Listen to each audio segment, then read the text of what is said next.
Halo semuanya, selamat datang kembali di channel Kang Shafi. Pernah dengar soal bensin campur etanol atau yang sering disebut gasohol? Mungkin ada yang penasaran, apa sih sebenarnya bedanya sama bensin biasa?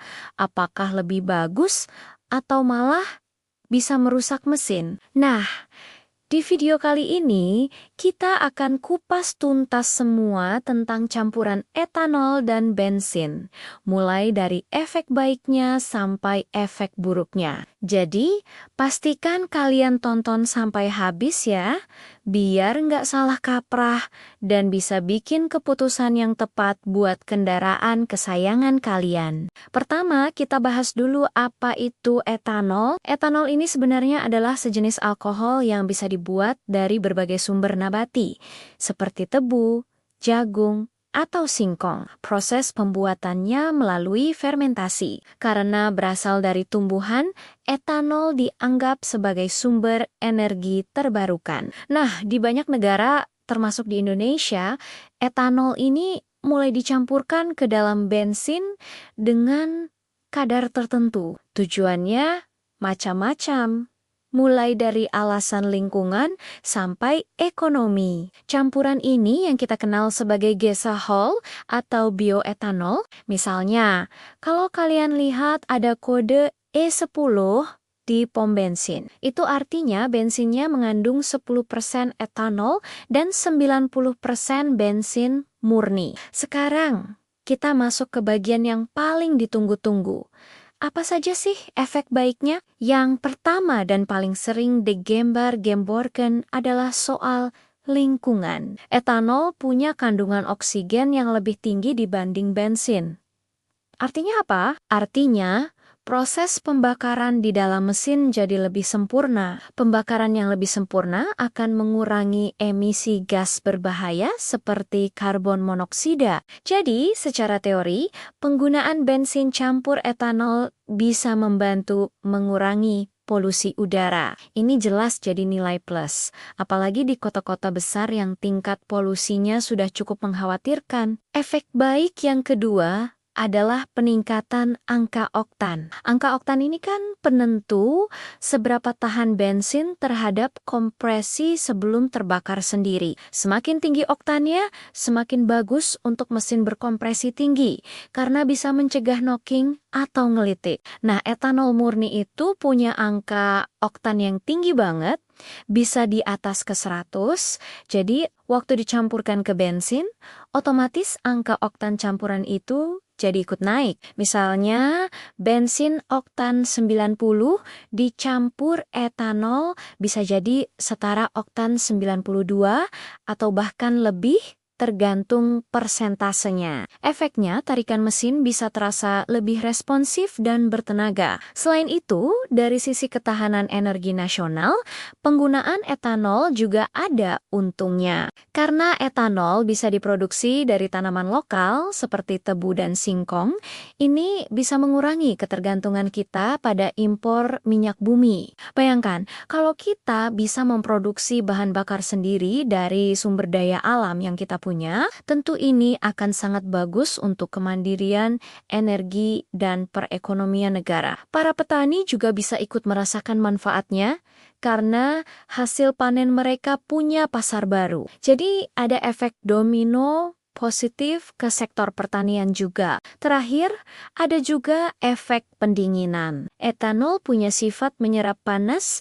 saat menguap. Ketika disemprotkan ke ruang bakar, campuran bensin etanol ini bisa memberikan efek pendinginan yang lebih baik daripada bensin murni. Suhu ruang bakar yang sedikit lebih rendah ini bisa membantu mengurangi risiko knocking dan membuat mesin bekerja lebih efisien dalam kondisi tertentu. Jadi, dari sisi performa dan lingkungan, kelihatannya menjanjikan sekali ya. Tapi, tunggu dulu.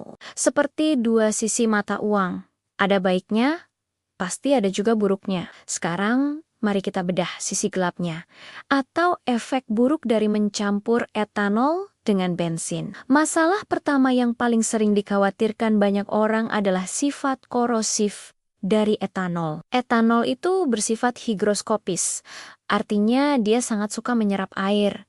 bahkan uap air dari udara sekalipun. Kalau ada air yang terperangkap dalam tangki bahan bakar, etanol akan mengikat air itu dan membawanya ikut bersirkulasi dalam sistem bahan bakar. Campuran air dan etanol ini bisa menyebabkan korosi atau karat pada komponen-komponen logam, seperti tangki bensin, jalur bahan bakar, sampai injektor. Ini bahaya, karena karat bisa menyumbat filter dan injektor, yang ujung-ujungnya bikin performa mesin anjlok dan biaya perbaikannya mahal. Masalah kedua berkaitan dengan material karet dan plastik. Tidak semua selang karet atau seal yang ada di sistem bahan bakar kendaraan, terutama mobil atau motor keluaran lama, didesain untuk tahan terhadap alkohol. Etanol bisa membuat material-material ini menjadi getas, retak, atau mengembang. Kalau selang bahan bakar sampai retak atau bocor,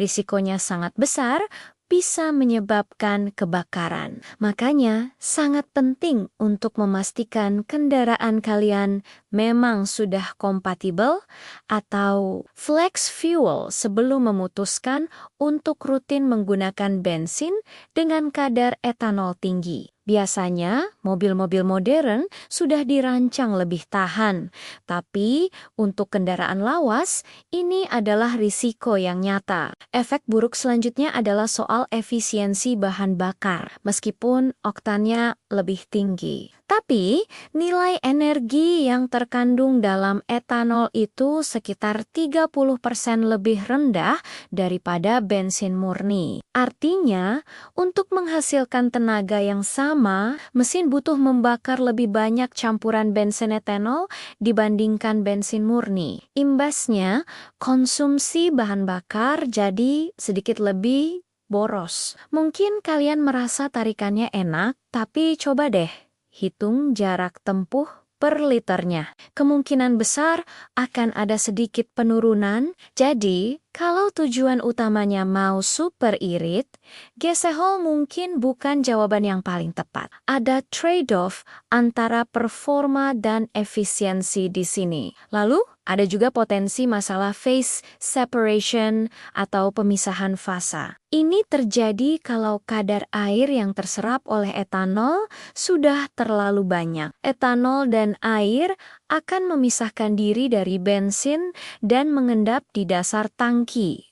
Kenapa ini masalah besar? Karena pompa bahan bakar biasanya menyedot dari dasar tangki. Kalau yang tersedot adalah campuran air dan etanol, mesin bisa mogok mendadak karena tidak mendapat bensin untuk dibakar. Masalah ini lebih sering terjadi pada kendaraan yang jarang dipakai atau disimpan lama, karena memberi waktu bagi uap air di tangki untuk berkondensasi dan diserap etanol. Jadi, kesimpulannya bagaimana? Bensin campur etanol ini punya kelebihan yang signifikan, terutama dari sisi lingkungan dan peningkatan oktan yang bisa mendongkrak performa. Ini juga sejalan dengan upaya pemerintah untuk mengurangi ketergantungan impor minyak dan memberdayakan sektor pertanian. Namun di sisi lain, ada risiko yang tidak bisa dianggap remeh. Sifatnya yang korosif dan bisa merusak komponen karet, serta potensinya membuat konsumsi BBM sedikit lebih boros adalah hal-hal yang wajib jadi pertimbangan. Saran dari kami, sebelum kalian memutuskan untuk menggunakan bensin dengan campuran etanol, ada baiknya cek dulu buku manual kendaraan kalian. Pastikan pabrikan memang merekomendasikan atau setidaknya mengizinkan penggunaan bensin dengan kadar etanol tertentu. Untuk mobil dan motor keluaran baru, biasanya penggunaan E10 sudah aman. Tapi untuk kendaraan yang usianya sudah lebih dari 10-15 tahun, kalian harus ekstra hati-hati. Jika ragu, lebih baik konsultasi dulu dengan bengkel resmi atau mekanik kepercayaan kalian. Jangan sampai niat baik untuk coba bahan bakar alternatif malah berujung pada kerusakan mesin yang biayanya mahal. Pod Kernia, pilihan ada di tangan kalian. sebagai pemilik kendaraan. Dengan memahami plus dan minusnya, kalian bisa membuat keputusan yang lebih bijak sesuai dengan jenis kendaraan, usia kendaraan, dan pola pemakaian kalian sehari-hari. Semoga informasi ini bermanfaat ya. Jangan lupa untuk like video ini kalau kalian suka, share ke teman-teman kalian yang mungkin juga butuh info ini. Dan yang paling penting, subscribe channel Kang Shafi biar nggak ketinggalan video-video informatif lainnya seputar otomotif. Tulis juga pendapat atau pengalaman kalian di kolom komentar ya. Mari kita diskusi bareng. Terima kasih sudah menonton, sampai jumpa di video selanjutnya.